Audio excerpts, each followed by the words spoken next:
ವಿದ್ಯಾರ್ಥಿಗಳ ಸರ್ವತೋಮುಖ ಬೆಳವಣಿಗೆಗೆ ಶಿಕ್ಷಕರ ಊರವರ ಪ್ರೋತ್ಸಾಹ ಅತಿ ಅಗತ್ಯ. ಗ್ರಾಮೀಣ ಪ್ರದೇಶದ ಶಾಲೆಗಳಲ್ಲಿ ಅತಿ ಹೆಚ್ಚಿನ ಸಂಖ್ಯೆಯಲ್ಲಿ ಕಾಣುತ್ತಿದೆ ಎಂದು ಸರ್ಕಾರಿ ಪ್ರೌಢಶಾಲೆ ಪೊಳಲಿ ಇಲ್ಲಿ ನಡೆದ ಸಮುದಾಯ ದತ್ತ ಕಾರ್ಯಕ್ರಮ ಮತ್ತು ಅಭಿನಂದನಾ ಸಮಾರಂಭದಲ್ಲಿ ಮಾತನಾಡಿದ ಶಾಸಕರಾದ ಯು ರಾಜೇಶ್ ನಾಯ್ಕ್ ಅಭಿಪ್ರಾಯಪಟ್ಟಿದ್ದಾರೆ. ಅವರು ಅಕ್ಟೋಬರ್ 30ರಂದು ಬುಧವಾರ ಎಂಆರ್ಪಿಎಲ್ ವತಿಯಿಂದ ಸುಮಾರು 6 ಲಕ್ಷ ವೆಚ್ಚದಲ್ಲಿ ನಿರ್ಮಾಣಗೊಂಡ ಶೌಚಾಲಯವನ್ನು ಉದ್ಘಾಟಿಸಿ ಮಾತನಾಡಿದ್ದಾರೆ.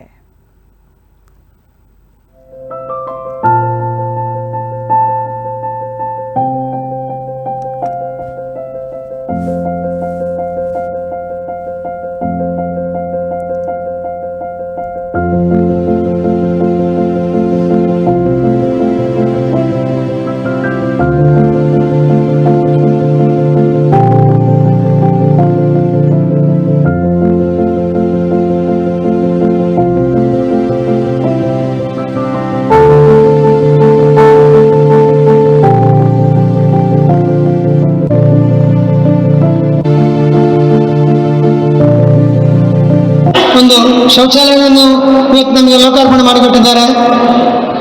ಅದೇ ರೀತಿ ನಮ್ಮ ಇನ್ನೊಂದು ಬೇಡಿಕೆಯು ಅವರಿಗೆ ನಾವೀಗ ಮುಂದೆ ಇಟ್ಟಾಗಿದೆ. ಎಲ್ಲ ನಮ್ಮ ಶಾಲೆಗೆ ವ್ಯವಸ್ಥೆ ಆಗಿದೆ. ಇದು ಕೊನೆಯದು ನಮ್ಮದು. ಈಗ ಈ ಒಂದು ಹಂತದಲ್ಲಿ ಇನ್ನು ನಾವು ಯಾವುದು ಕೇಳಲಿಕ್ಕೆ ಅಲ್ಲಿ ಜಾಗ ಇಲ್ಲ. ಮೇಲಿನ ಒಂದು ಮಹಡಿಯಲ್ಲಿ ನಮಗೆ ಸಭಾಂಗಣ, ಓಪನ್ ಸಭಾಂಗಣ, ಅದಕ್ಕೆ ಸಹ ನಾವು ಅವ್ರ ಹತ್ರ ಹೇಳಿದ್ದೇವೆ. ಅವರು ಅದಕ್ಕೆ ಭರವಸೆಯನ್ನು ಕೊಟ್ಟಿದ್ದಾರೆ. ಸಂಬಂಧಪಟ್ಟವರ ಹತ್ರ ಮಾತಾಡಲಿಕ್ಕೆ ಈಗಲೇ ಶುರು ಮಾಡಿ ಆಗಿದೆ. ನಿಜವಾಗಿಯೂ ನಮಗೆ ಅದೊಂದು ನಮ್ಮ ರಾಜೇಶ್ ನಾಯಕರು ಹೇಳಿದನ್ನೆಲ್ಲ ಅವರು ಹೇಳುವುದು ಈ ಕಾರ್ಯಕ್ರಮವನ್ನು ಮಾಡಿರ್ತಾರೆ. ಇಲ್ಲದ್ರೆ ಈ ಶಾಲೆ ಅಂದರೆ ಮಕ್ಕಳಿಗೆ ಮತ್ತು ಟೀಚರ್ಸ್ಗೆ ಮಾತ್ರ ಸೀಮಿತವಾಗಿರ್ತದೆ. ಇಂಥ ಕಾರ್ಯಕ್ರಮಗಳು ಹೆಚ್ಚಾಗಿ ಗ್ರಾಮೀಣ ಪ್ರದೇಶಗಳಲ್ಲಿ ನಾವು ನೋಡಲಿಕ್ಕೆ ಸಿಗ್ತದೆ. ಗ್ರಾಮೀಣ ಪ್ರದೇಶದ ಶಾಲೆ ಯಾವುದೇ ಕಾರ್ಯಕ್ರಮ ಆಗಲಿ ಅದರಲ್ಲಿ ಊರಿನವ್ರು ಇನ್ವಾಲ್ವ್ ಆಗೋದು ಭಾಳ ಜಾಸ್ತಿ. ಅದೇ ಸಿಟಿಗೆ ಹೋದರೆ ಶಾಲೆ ಟೀಚರ್ಸ್ ಮತ್ತು ಮಕ್ಕಳು ಇಷ್ಟಕ್ಕೆ ಸೀಮಿತವಾಗಿ ಎಲ್ಲ ಕಾರ್ಯಕ್ರಮಗಳು ಅಲ್ಲಿ ನಡೀತದೆ. ಮಾತ್ರ ನಾನು ಬಂಟ್ವಾಳದಲ್ಲಿ ನಾನು ಇಲೆಕ್ಷನ್ ಇಲ್ವ, ಯಾಕೆಂದ್ರೆ ಯಾವ ವಿದ್ಯಾಭ್ಯಾಸ ಪಡ್ಕೊಳ್ಬೇಕು,